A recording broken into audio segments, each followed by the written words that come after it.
Once upon a time in the winter of 1867, a boy appeared on a quiet, snow-covered road outside the town of Millfield, Pennsylvania. He was barefoot. His clothes were thin and dry, even though the storm had been raging for hours. There were no footprints in the snow behind him, only untouched white stretching endlessly in every direction. No one knew where he came from. He didn't speak. He didn't cry. He didn't even blink. The sheriff who first saw him said the boy's eyes were so pale they looked like glass. Lifeless. Almost watching him. They took him in thinking he was lost. But that night the clocks in town all stopped at the same hour. Fires blew out without wind. And every dog began howling at once. People would later swear the air felt heavier after he arrived. Like something had entered with him, something that didn't belong in this world. His name was written down as Timothy Caldwell. But no records, no family, and no explanation ever followed. This is the story of the boy science couldn't explain. And the mystery that was never meant to be found. Welcome to Behind the Genius, the place where forgotten stories are brought back to life. We dig through hidden archives, strange case files, and dark corners of history to uncover the mysteries the world tried to bury. If you love stories that chill your spine, twist your thoughts, and make you question what's real, you're in the right place. Make sure to subscribe, hit the like button, and turn on the notification bell, because what you're about to hear is not just a story. It's a warning. And the deeper we go, the darker it gets. Once upon a time, in the cruel heart of a Pennsylvania winter, the town of Millfield slumbered beneath a blanket of white silence. Snow fell thick from the sky, blanketing rooftops, fences, and roads in a quiet that could muffle even the loudest sin. It was January 3, 1867, a date no one in Millfield would ever forget. That was the night the boy came. Sheriff Alban Harker had just stepped out of his office to head home when he saw something that stopped him cold. A small, pale figure was standing alone in the center of the snow-covered road. The boy wasn't walking. He wasn't crying. He was simply there, like someone had placed him carefully in the middle of the road and disappeared. Harker, a man hardened by years of war and death, felt a cold deeper than the weather settle into his spine. The child couldn't have been older than 9, maybe 10. But it was hard to tell. His skin was so pale it looked like marble in the moonlight. His clothes, though clean and oddly formal, a buttoned-up shirt, dark suspenders, woolen pants, were completely inappropriate for the cold. And yet the boy didn't seem cold at all. He wasn't shivering. He wasn't moving. Harker called out, "Boy? Where's your home?" No answer. The boy turned his head slowly, mechanically, and looked at him. That was the first moment Harker noticed the boy's eyes. They were not the eyes of a child. They were wide, silvery gray, glassy, and still.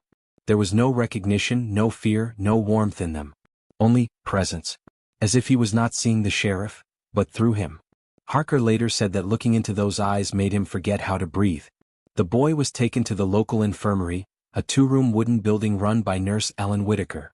She had delivered half the babies in Millfield and buried nearly as many.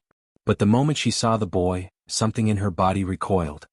"He doesn't blink," she whispered. Not once. They examined him. His body temperature was normal. His pulse steady. He had no injuries. No bruises. Not even dirt under his fingernails. He didn't speak a word. Didn't resist anything. Just sat there on the wooden bed, hands folded in his lap like a porcelain doll. "I don't think he's deaf," Nurse Ellen said. "He looks at me when I speak. But I don't think he's there." They tried feeding him. The boy would stare at the plate. Then, without moving his body, he would slowly bring the food to his mouth with a perfectly still hand and eat in absolute silence. No chewing. No blinking. No swallowing that anyone could see. At some point they began calling him Timothy. It was a name chosen from the Bible by a local pastor. Caldwell was the name of the family who offered to keep him temporarily, a quiet couple without children. But the moment Timothy entered the Caldwell house, everything changed. That night the wind stopped. Literally. Not a breeze moved through Millfield. The trees stood motionless. The snow fell perfectly vertical. The dogs, usually wild and loud through the night, went silent. Then came the knocking. 3 sharp knocks were heard at the doors of 7 different homes. Always 3. Always spaced perfectly apart. But when the doors were opened, there was nothing there. Just the snow. Untouched. Mrs. Caldwell was the first to break. She woke screaming in the middle of the night, crying about a nightmare she couldn't explain. She said she had seen a man with no face watching her sleep from the corner of the room. But when her husband lit the lamp, no one was there. Only Timothy sitting in the hallway facing the bedroom door, smiling. By morning, every mirror in the Caldwell house had cracked down the center. The next few days were quiet, but wrong. Something hung in the air. The birds stopped singing. The church bell stopped ringing. Milk soured faster than usual. Horses refused to go near the Caldwell property. And Timothy still hadn't spoken a single word. On the fourth day, a strange visitor came to town. A man dressed in a long coat, carrying a leather bag and a set of thick spectacles. He introduced himself as Dr. Thaddeus Merrick, a physician from Philadelphia who had received word, mysteriously, he claimed, about a child in Millfield unlike any other. No one knew who had contacted him. No telegram had been sent. No letter. But somehow he knew the boy was there. "I've studied rare conditions all my life," Dr. Merrick said. "But what you have here is not a condition. It's an anomaly." Dr. Merrick's early examinations yielded nothing normal. Timothy had no scars, no moles, no fingerprints.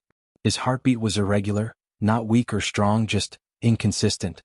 It would pause for several seconds, then restart like nothing happened. His eyes didn't respond to light. His pupils didn't contract. "He should be blind," Merrick whispered. "But he sees everything." He conducted reflex tests. Timothy didn't flinch. He tested his sense of pain with a pinprick. No reaction. He tapped his knee. No kick. But whenever Dr. Merrick wrote something down in his notebook, Timothy would turn his head slightly toward the pen, as if following the words being formed. The final straw came when Dr. Merrick took a photograph of the boy. It was one of those early, slow-exposure images that required the subject to stay still for several minutes. Timothy, of course, didn't move at all. But when the photo developed, Timothy's eyes were closed. And yet, no one had seen him blink. Not once. Not during the photo. Not ever. It was enough to terrify even a man of science. That night, Dr. Merrick locked the photo in a drawer and left town without a word. He never published his findings. Never responded to any letters.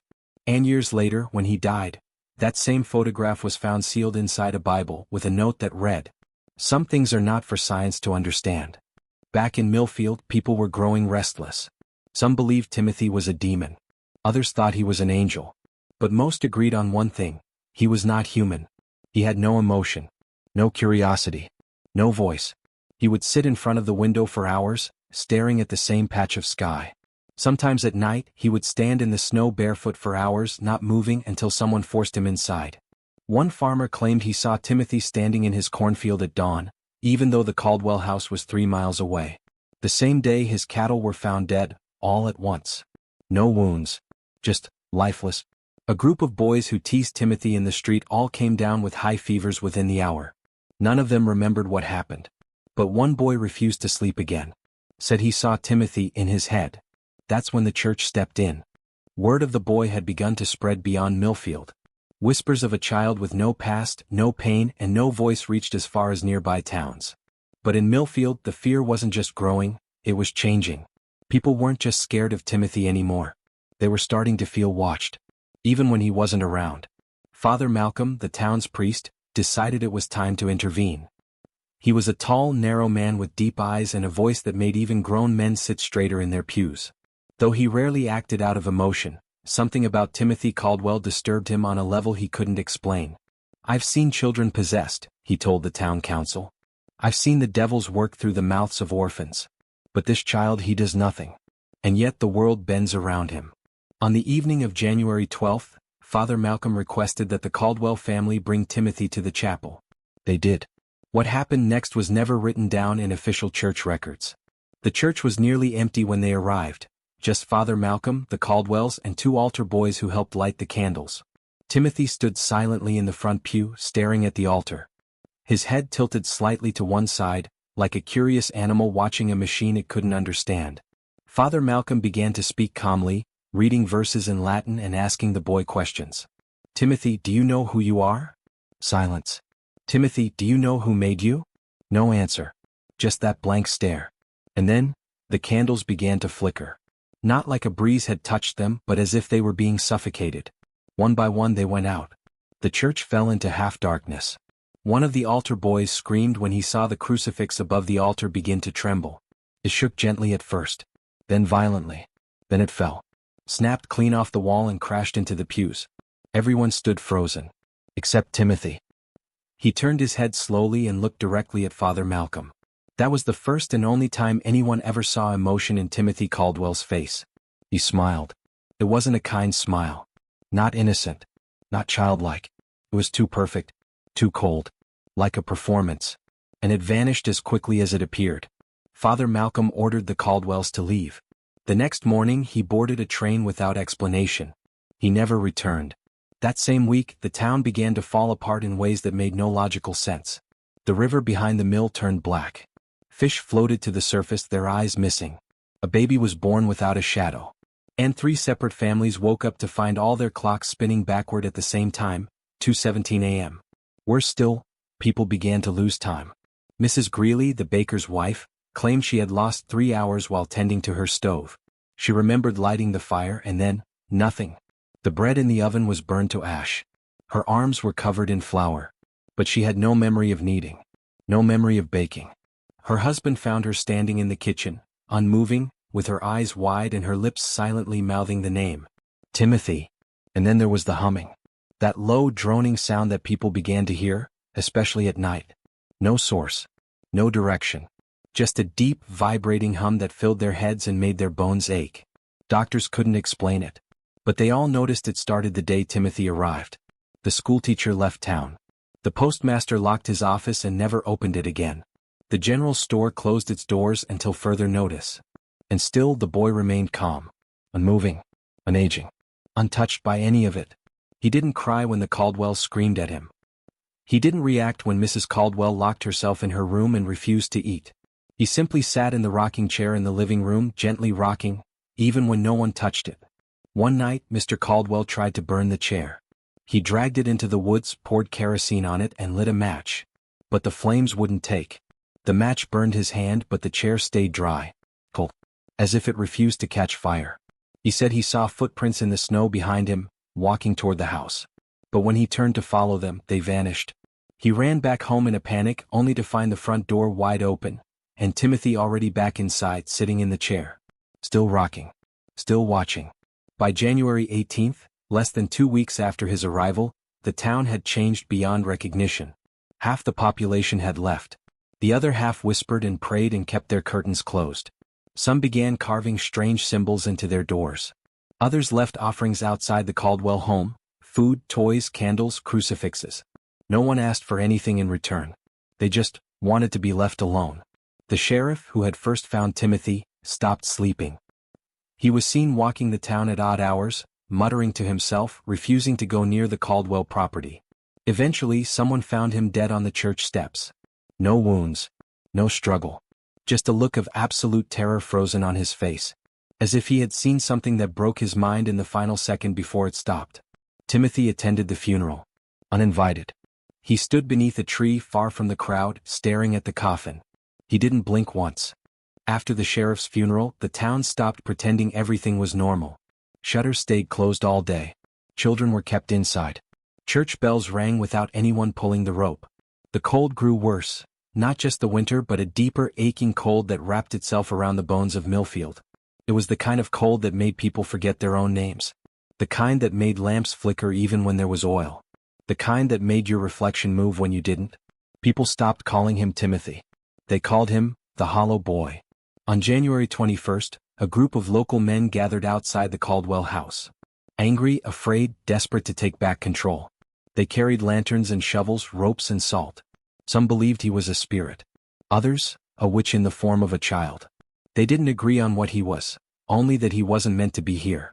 What happened that night was never officially recorded. But one of the men, Elias Trent, was later found wandering the train tracks barefoot, covered in scratches, none of which bled. He never spoke again.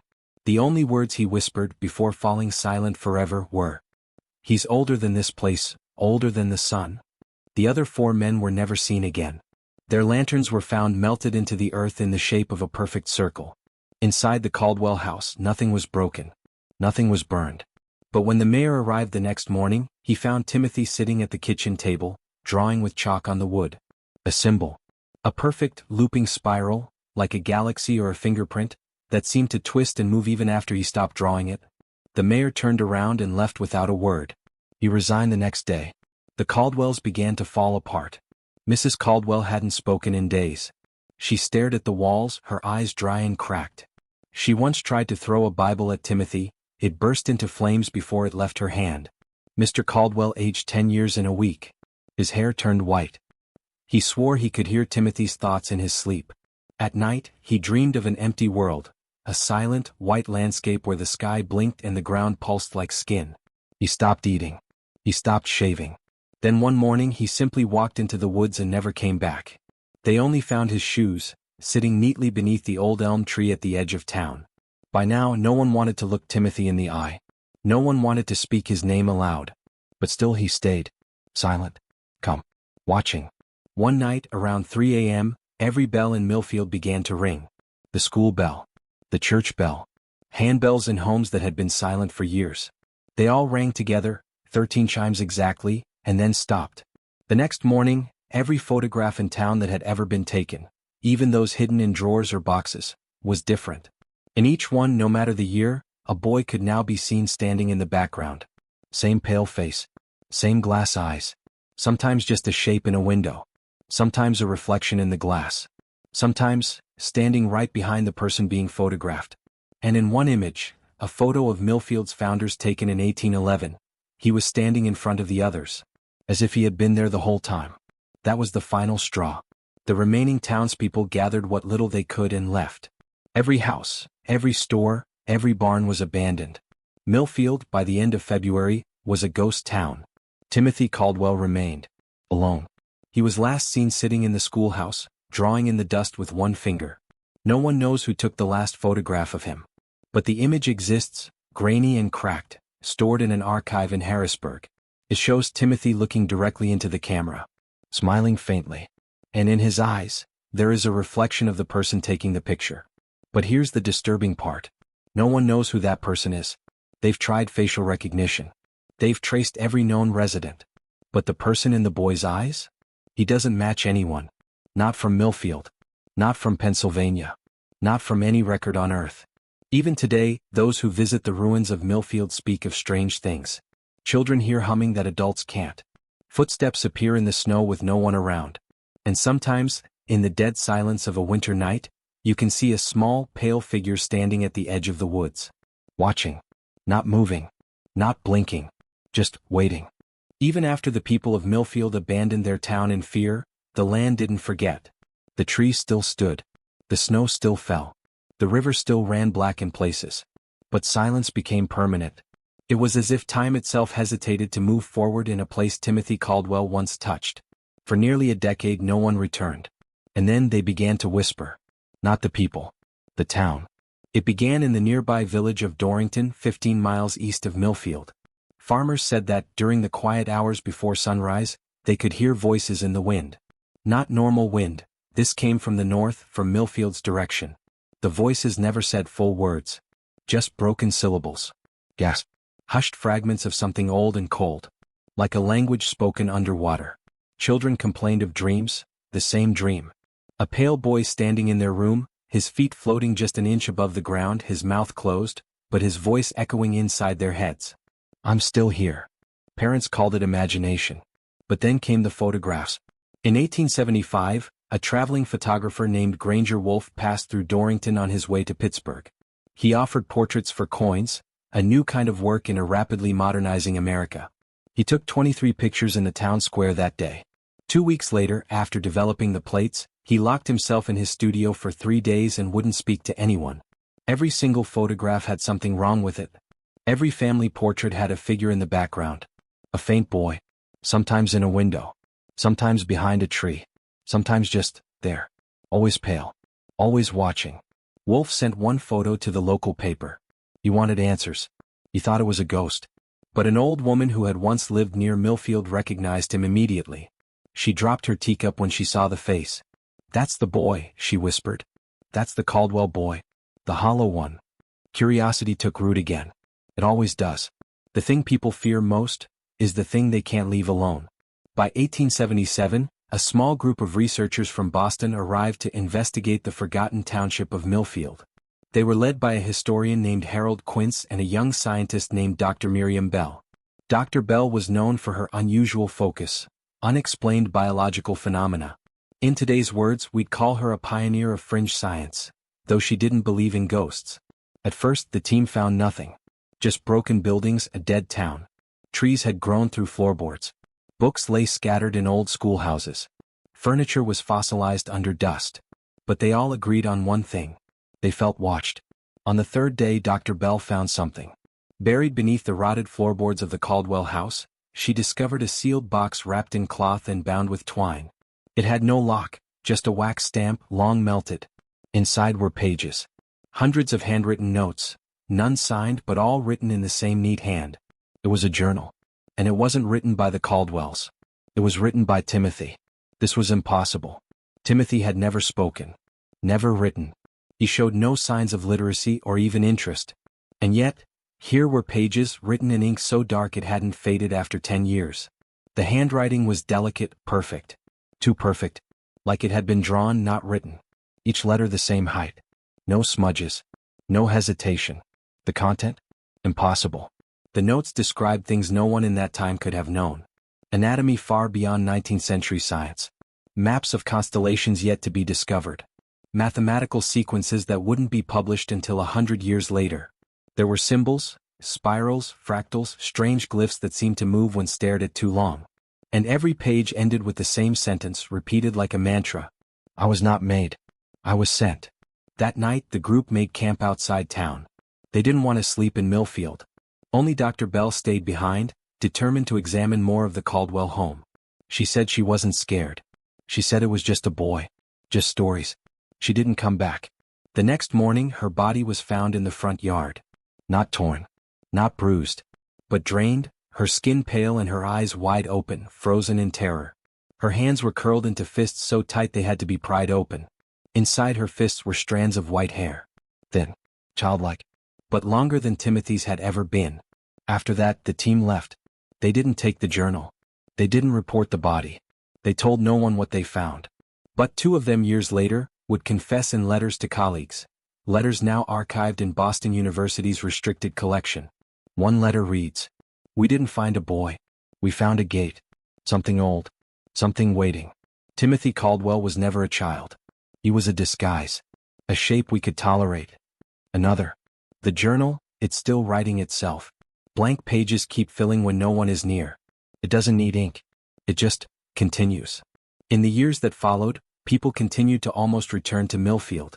Someone would hear a strange noise on the wind. Someone would see a figure by the tree line. A pale face in a train window. A boy in the mirror, standing behind them, for just a second. Timothy never left. Or maybe, he never truly arrived. But perhaps the most terrifying account came in 1882. A telegraph operator named Clark Higgins, who worked alone on the night shift near Millfield's border, claimed he received a transmission at exactly 2:17 a.m. No one else was on the line. The message came in bursts of static and dashes. But he translated it. And what it spelled out, slowly, clearly, was this. Millfield is a womb. The boy is not a boy. The first was not the last. And then, silence. Until the next night. At 2:17 a.m., every light in the station went out. Clark was never seen again. The last thing he wrote in his logbook in shaky handwriting. He blinked. And so, the town became more than abandoned. It became avoided. A place erased from maps. A name that fell out of memory. No trains passed through. No travelers stopped by. But the whispers never stopped. They said Timothy had been seen in other towns. Always a boy with pale skin and old eyes. Sometimes he had a new name. Sometimes he carried a book no one else could read. But always, people felt different after seeing him. Some became smarter. Others lost their minds. And a few, simply vanished. They say he doesn't age. They say he only appears to people who are about to die. They say if you see him in your dreams, you will wake with a word on your tongue. A word you won't understand, until it's too late. And the strangest part? That spiral symbol he used to draw. It began appearing in real places, etched into cave walls, woven into tapestries, carved into trees all over the country. Somehow, somewhere, someone, or something, is keeping his memory alive. But maybe it's not memory. Maybe it's warning. Because as the journal says again and again, I was not made. I was sent. I was not made. I was sent. I was not made. For nearly a decade, no medical professional dared to return to Millfield. Rumors of what happened to Dr. Thaddeus Merrick, the first doctor to examine Timothy Caldwell, had spread across northeastern states. Some believed he'd gone mad. Others believed he'd gone missing. The truth was stranger. He had locked the only known photograph of Timothy inside a Bible and spent the rest of his life refusing to speak of it. He was the first man of science to meet Timothy. He would not be the last. In the fall of 1884, a new name emerged from the files of the North American Society of Parapsychological Studies. Dr. Felix Rauch. He was a German physician trained in both medicine and metaphysics, a combination so rare that many didn't know what to make of him. But one thing was clear: Dr. Rauch was not afraid of the unknown. In fact, he hunted it. Dr. Rauch had heard the name Timothy Caldwell whispered during a lecture on unclassified human conditions. Someone mentioned the Millfield incident. He requested files. There were none. He requested photographs. The only one in the archives had been blackened, chemically burned, during transport. That's when he decided he would go to Millfield himself. He arrived in the ghost town on October 11, 1884. He found exactly what the others described: broken buildings, furniture frozen in dust, and a silence so unnatural it made his ears ring. But unlike the others, Rauch was prepared. He brought instruments. He brought candles. He brought ancient symbols etched into silver coins and protective charms whispered over by monks in Prague. He brought a voice recorder, a rare invention at the time, and notebooks made of waterproof paper. He wasn't there to run. He was there to observe. And within 12 hours, Timothy appeared.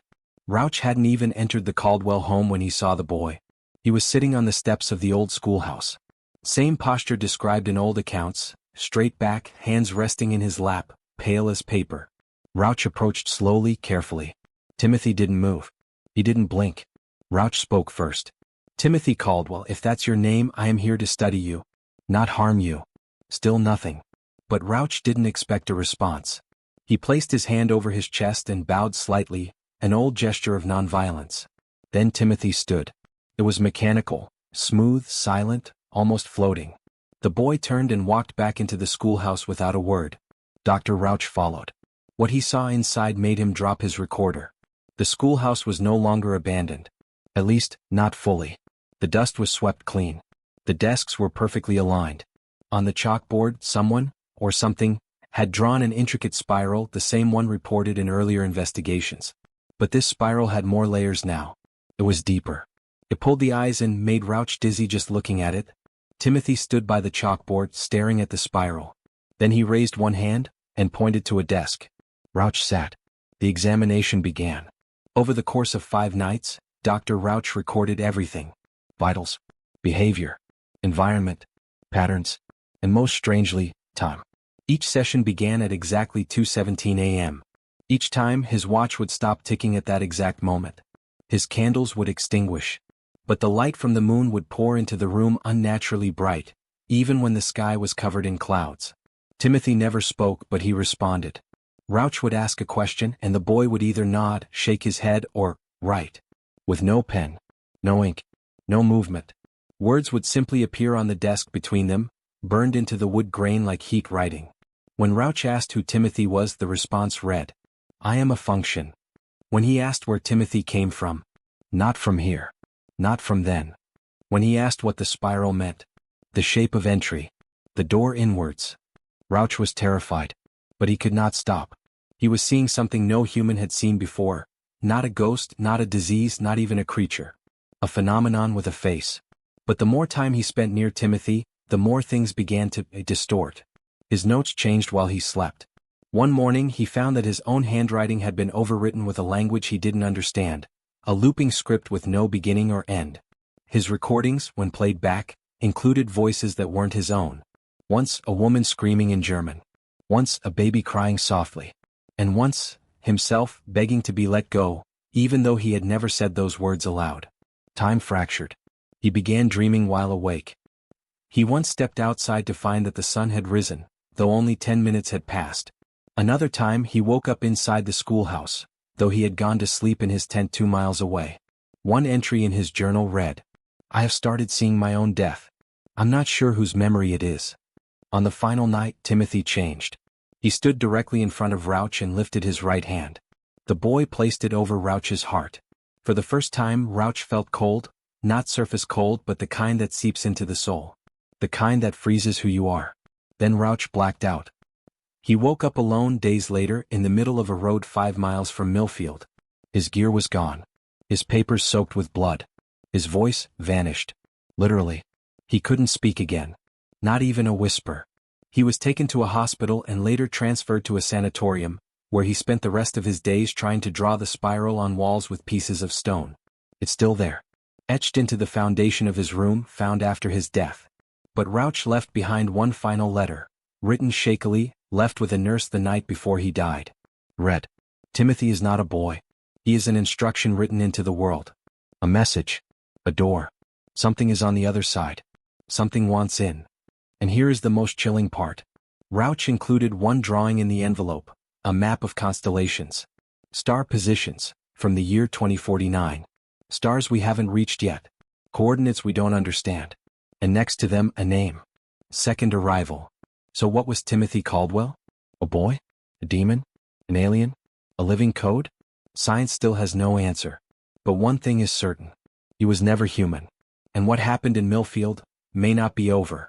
Because if Rauch was right, and Timothy was only the beginning, then whatever sent him is still coming. The year was 1890. Miles away from Millfield, in a dusty room beneath the Harvard Department of Occult Sciences, a department that had been officially closed for over 40 years, a single locked drawer had been forced open. Not by a man. Not by a key.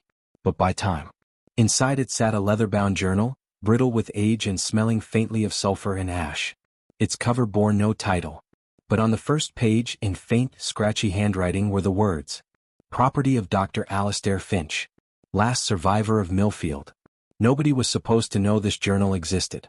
Finch had vanished the same year Millfield disappeared from maps, 1873. The official record said he died insane, mumbling about spirals, mirrors, and the boy who speaks through silence. But the journal was real, and someone had found it. That someone was Professor Ezra Whitlock, an expert in forgotten towns and unsolved disappearances. He had been tracking the strange case of Millfield for years, cross-referencing maps, collecting newspaper clippings, interviewing locals who swore the town once existed and others who claimed it never had. Until one day he received a letter. No return address. No name. Just one sentence. You must read Finch's journal. The boy is not bound to time. At first, Ezra dismissed it as a hoax. Until the letter burned itself in his hand, without flame, without heat. Just crumbled to black ash and vanished. That night he broke into the sealed Harvard archive. Inside the journal, Dr. Finch described Timothy Caldwell in detail. How the boy arrived. How he changed. How the laws of nature seemed to bend around him. Clocks stopping, fires burning without heat, animals avoiding him, and the spiral. Always the spiral. The final page of the journal was written in a different hand, sharp, uneven strokes. Read. He cannot be studied. He cannot be understood. He is not sick. He is not cursed. He is a door. And someone has opened it. Ezra dropped the book. Because the ink on that page was still wet. Weeks later, Ezra vanished while traveling in Pennsylvania. All that was found was his notebook scattered in the snow. The last entry said, "There is a place the maps forgot. A town that sleeps beneath the forest. The boy is waiting. And he remembers everyone. Tonight I will walk the path. If I do not return, remember one thing. Timothy Caldwell is not human." From this moment the story shifts. Because in the winter of 1891, something changed. Timothy returned. Not in the way people expected. Not as a ghost, not as a legend. He returned the only way he could.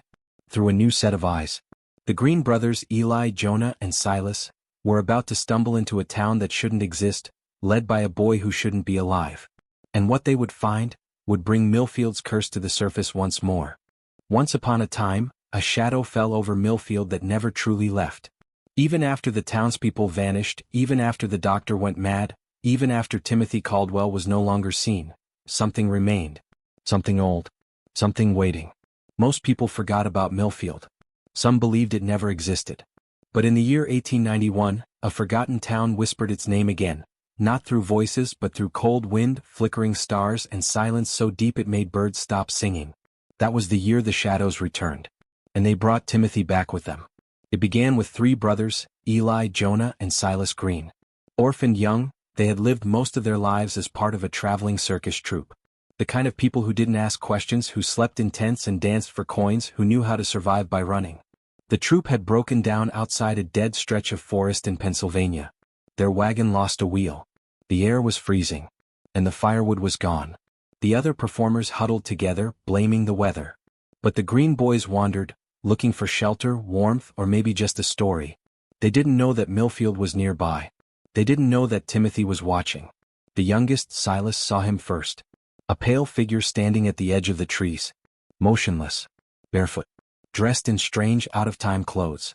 His white blonde hair nearly glowed in the dark, and his eyes, Silas would later say, looked like empty moons. The boy didn't say a word. He turned around slowly and walked into the forest. And, without speaking, the Green brothers followed. They weren't sure why. It was like falling into a dream. Like sleepwalking. The forest grew darker around them, but their fear didn't rise, only curiosity, deep and cold and dangerous. The trail ahead was covered in snow, yet there were no footprints. Just a stillness that made even the wind hold its breath. 10 minutes later, the trees broke open and they stepped into a clearing. Millfield. The town was in ruins. Roofs collapsed, signs faded, doors creaking gently in the cold wind. But strangely, it didn't feel abandoned.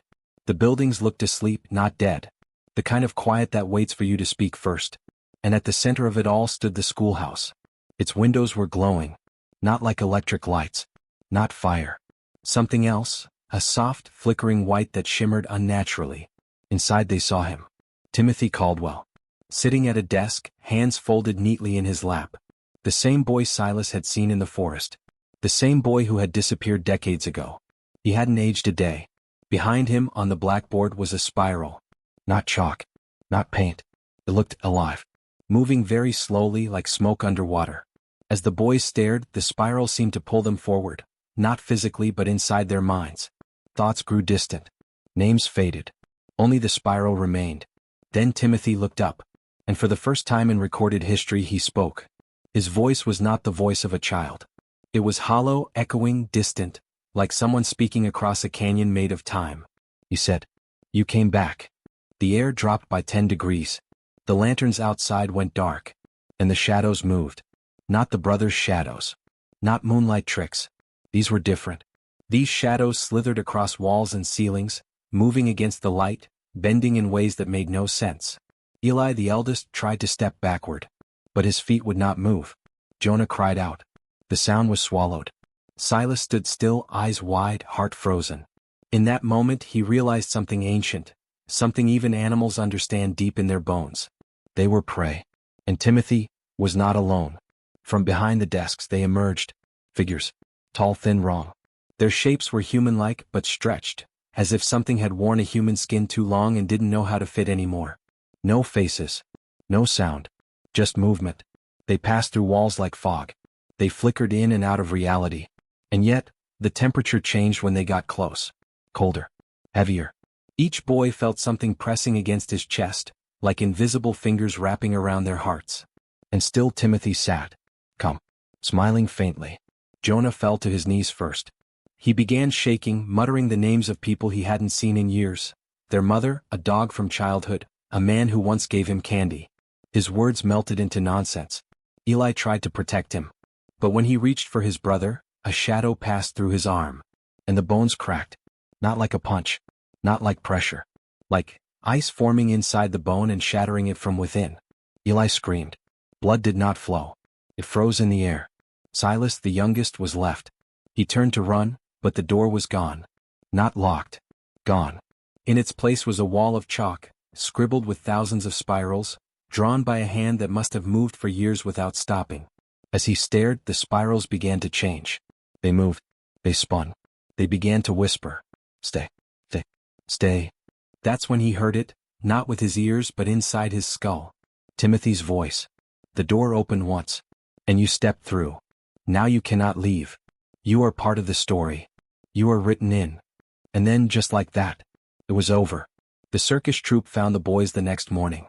Eli was lying in the snow, eyes wide open, unmoving. His body was ice. No pulse. No breath. But not dead.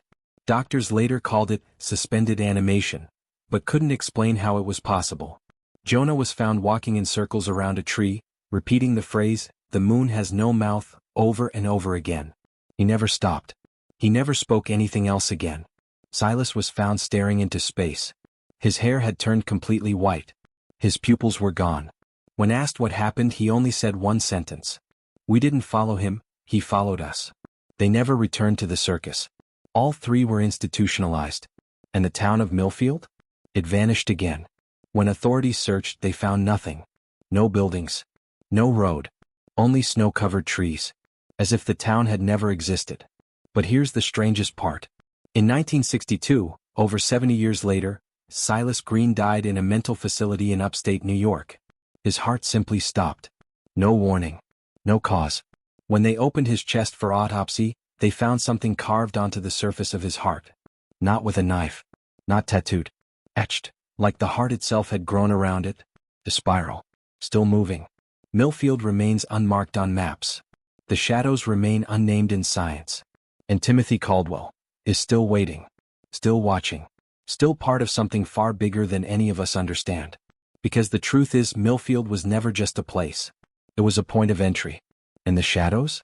They weren't following Timothy. They were his reflection. Long after the town of Millfield had vanished, long after Timothy Caldwell had been forgotten by newspapers, doctors, and even his own bloodline, one man remembered. And that man had a name no one should have ever spoken out loud. Walter Finch.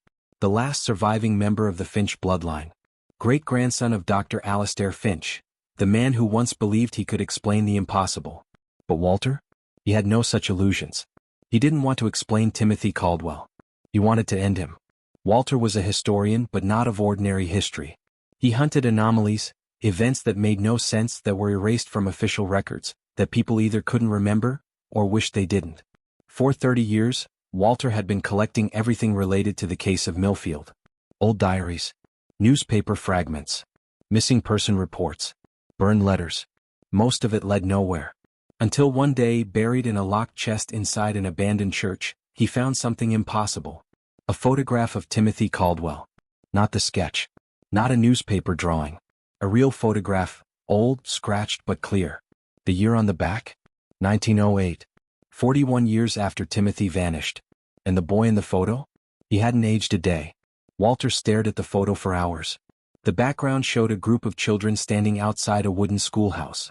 Their eyes were empty. Their mouths were open as if mid-scream, but no sound could be heard. Timothy stood in the middle. Not smiling. Not frowning. Just waiting. Beneath the photo, scrawled in red ink, were the words. "He teaches now. He's building more." Walter packed his bags the next morning. He knew where he had to go. Back to where it began. Back to Millfield. Millfield wasn't on any map. But Walter wasn't looking for a location. He was looking for a pattern. And that's when he saw it, an invisible spiral in the landscape. Forest fires, missing hikers, satellite glitches, all circling a point that no one could name. When he arrived, there was nothing. Just snow. Just silence. Just trees that leaned the wrong way, like they were growing away from something. But Walter was ready. He pulled out a compass. It spun. Then stopped, pointing into the forest. The deeper he went, the stranger things became. Trees blinked, literally blinked, like eyes closing and opening. Birdsong played in reverse. Footprints followed him instead of leading forward. And then, without warning, the snow disappeared. So did the forest. And there it was. Millfield. Oh, untouched. Frozen in time. The houses looked brand new. The windows were clean. The church bell was ringing, slowly, like a heartbeat. Walter stepped inside the schoolhouse. And there, at the front of the class, stood the boy. Timothy Caldwell. Still 10 years old. Still pale as candle wax. Still watching. But this time he spoke first. "Hello, Walter. I've been waiting for you." Walter didn't speak. He pulled out a small, ancient knife, not to hurt Timothy but to use it. The blade had been forged in a ritual his great-grandfather never told anyone about. The metal came from a fallen star. The handle was bone. The symbols etched along the edge had no human origin. Walter wasn't there to ask questions. He was there to close the door. But Timothy tilted his head. And he smiled. "That won't work here. You brought a blade to a story. And I am the author now." The walls rippled. The blackboard cracked open like a mouth. From inside spilled paper, hundreds, thousands of pages, all blank except one. Walter saw it land near his foot. It had his name on it. And it was titled, Chapter 6, the final witness. That's when Walter understood. He was not hunting a boy. He was inside a book. A living narrative. One that could rewrite itself at will. And Timothy? He was the pen. Walter turned to run. But his legs froze. Not physically. Narratively. The script didn't allow him to escape yet. He was a character now. He would act only when written to. Timothy walked closer. You came to end me, Walter Finch. But you can't kill a story. Not when you're already part of it. Walter's heart began to slow. Words appeared across his chest, one by one as if being typed on invisible paper. His breath shall still. His bones shall crack. His truth shall end in black. But then something happened that Timothy didn't expect. Walter spoke. Out loud. Breaking the pattern. He said a word. A word passed down by Dr. Finch. A word not found in any language. The moment it left his lips, the walls shook. The spiral on the board screamed. Timothy staggered, for the first time showing fear. Walter pressed the knife to the floor. He began to carve a countersymbol, not a spiral but a cross made of reversed letters. A shape meant to unwrite. But he was too late. Timothy stepped forward. His eyes opened fully, and inside them were stars, galaxies and mirrors with no reflection. He whispered, "This chapter ends with you." Walter's body collapsed. But his voice remained, floating, etched into the walls. Because he'd left behind something more powerful than the knife. He left behind his journal. And now anyone who reads it becomes part of the story. It began on a cold morning in January 1961, in a psychiatric ward outside Chicago. A child had been found in an alleyway, barefoot and silent, clutching a dead bird. No one knew where he came from. He had no identification, no injuries, and no name. But when they asked him where he lived, he wrote, Millfield. The nurse looked up, confused. "That town doesn't exist," she said. The boy didn't blink. He simply picked up a crayon and began to draw. A spiral. And then another. And another. Until the walls were covered. The doctor called it a trauma response. But within 48 hours, every clock in the hospital stopped at 3:07 a.m. Mice were found stacked in patterns inside the air vents. Nurses reported hearing a child giggling from inside mirrors. And a janitor was found whispering, "He remembers me," over and over until his voice gave out. They named the boy Subject M. But his real name? No one could agree. Some staff swore he introduced himself as Timothy. Others heard Elias. One nurse quit after he said her dead brother's name, a name he couldn't possibly know. And no matter what they tried, the boy never aged. Not physically. Not mentally. Not even biologically. His blood didn't decay. His hair never grew. And his presence spread. In a panic, the hospital locked him in a sublevel vault. Room B7, no cameras, triple locks. And for years he stayed quiet. Until December 17, 1967, the 100-year mark from the day Timothy first arrived in Millfield. That night, every light in the hospital burst. The walls began to hum. And the boy spoke. For the first time in a century. His words? I remember now.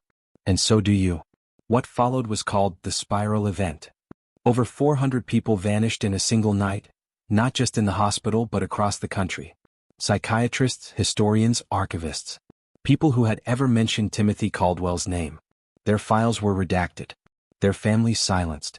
Their homes burned. But one thing slipped through the cracks. A cassette tape.